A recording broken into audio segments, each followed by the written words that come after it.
I'm D-Licious Slice of Pie, and today I'm going to be starting up my YouTube channel.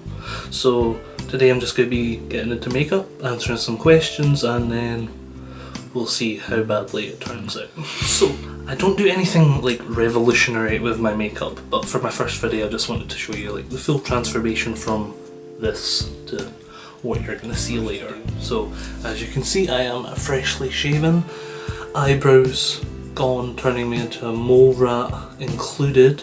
I'm just about to put on a bald cap, and then I'll see you when I look naked. Now I'm bald and I'm ready for business, so I'm going to go in with a nice layer of moisturiser and then a nice layer of primer. I don't know the difference, but I do both because I want to do both, okay? God, stop pressuring me. So I have been doing drag for my first birthday is coming up in June or July, so anything that I'm saying, don't take it as advice, just don't follow what I'm doing because it won't end well. So I do my moisturiser with my hands because I'm dirty, and primer I do with a beauty blender because, well, there is no reason. So I've not got any primer left, so I'm just gonna dab and pretend that I'm doing primer. Yeah, there we go. Oh, I feel the primer setting in, girl. So I started drag because for about 5 years I've been watching Drag Race. Yeah, I know, typical story, but I don't care because I'm obsessed with RuPaul's Drag Race. Obsessed.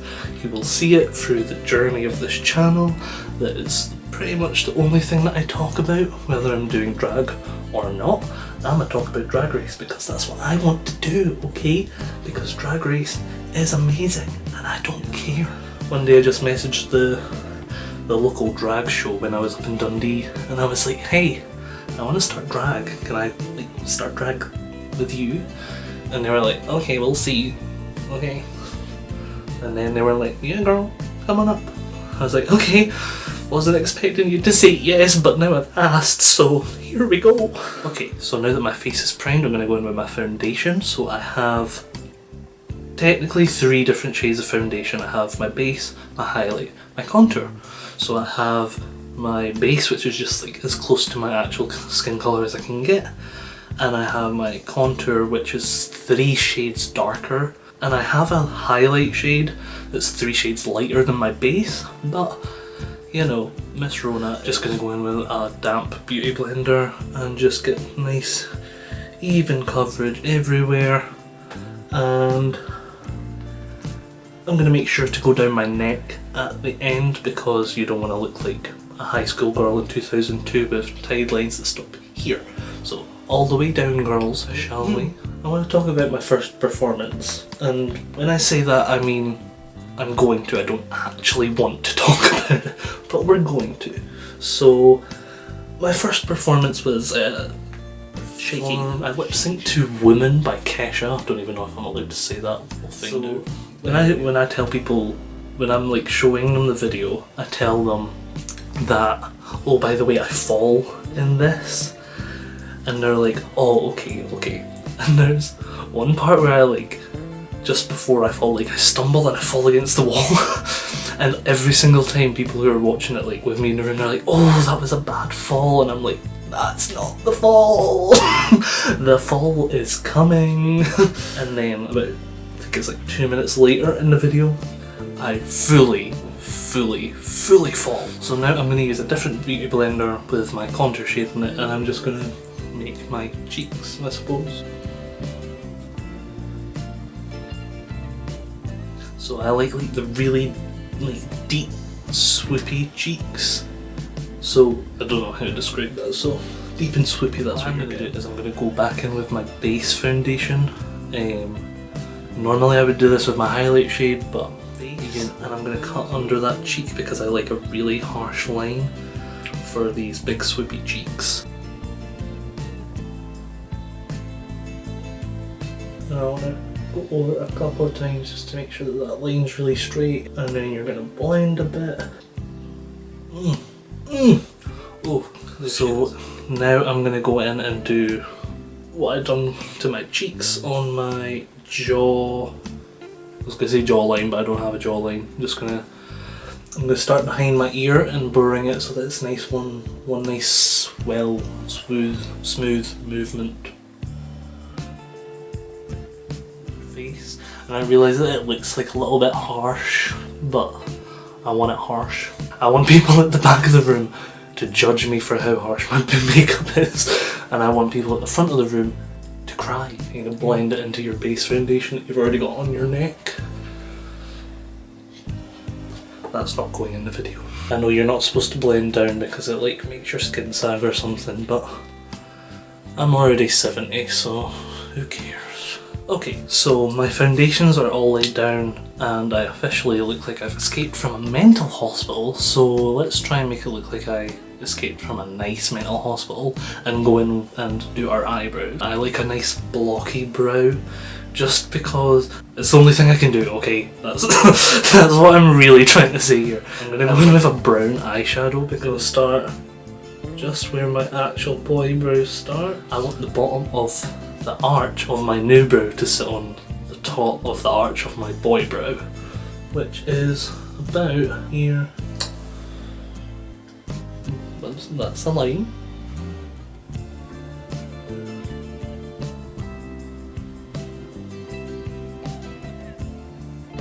Then we're going to go and fill her in because I don't want to go out like this. I think we're going to go in with foundation.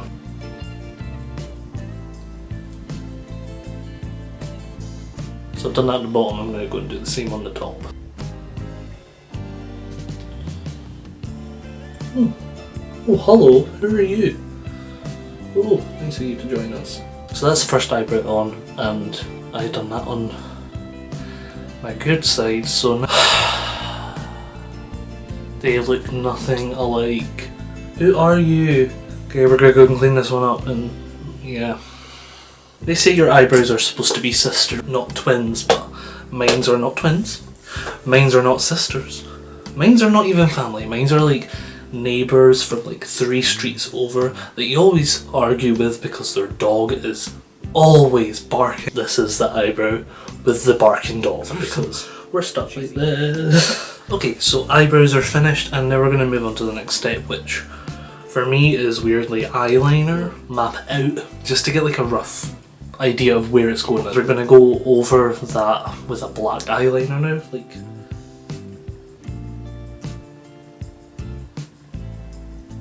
I've finished doing like the outline and I use like the thin pen for that, but now that it's outlined I am gonna go in with a brush and a black eyeshadow. Just go in. If I had to summarise D-Licious, I would say that she's like a 40-year-old real estate broker that's like best friends with Melissa McCarthy, so she like tries to be funny like Melissa McCarthy but it doesn't work.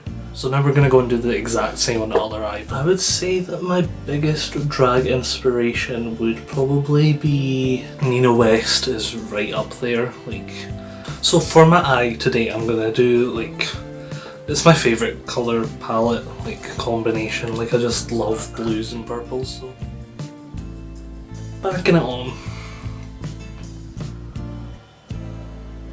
I go into my eyebrow a little bit. You want it to look like you've only been punched in the eye, not the whole face. Okay, just the eye. Same on the other eye. Favourite look that I've done so far, I've done a Misty inspired look.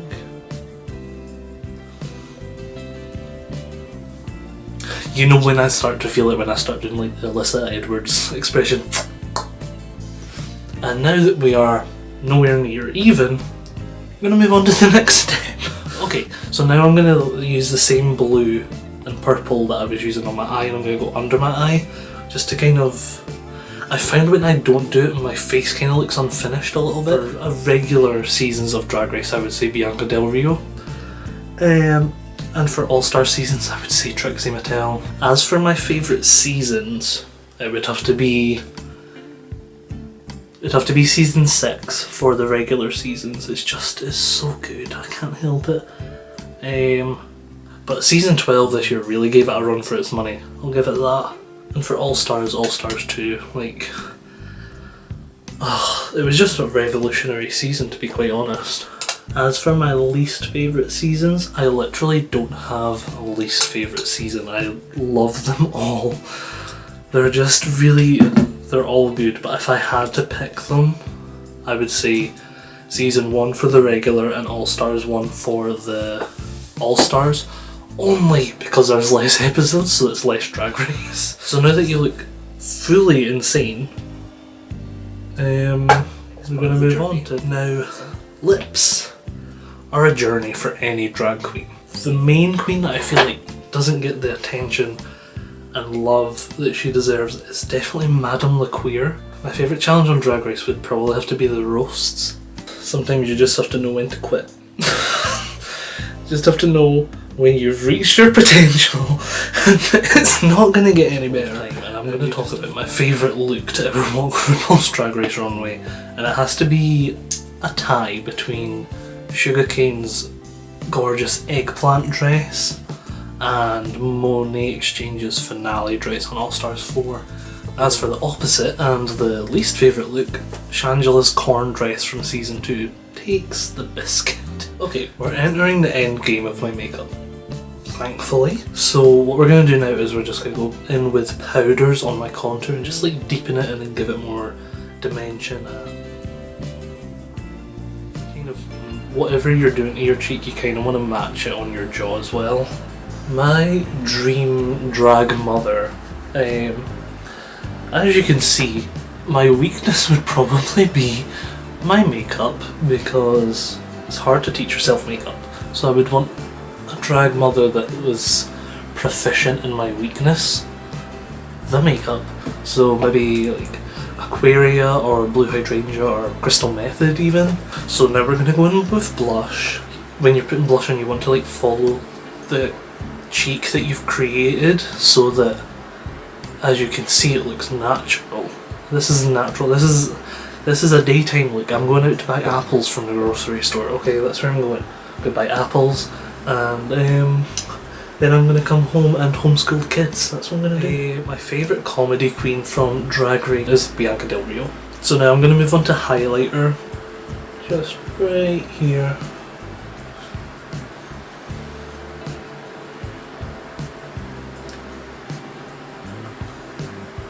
Ooh.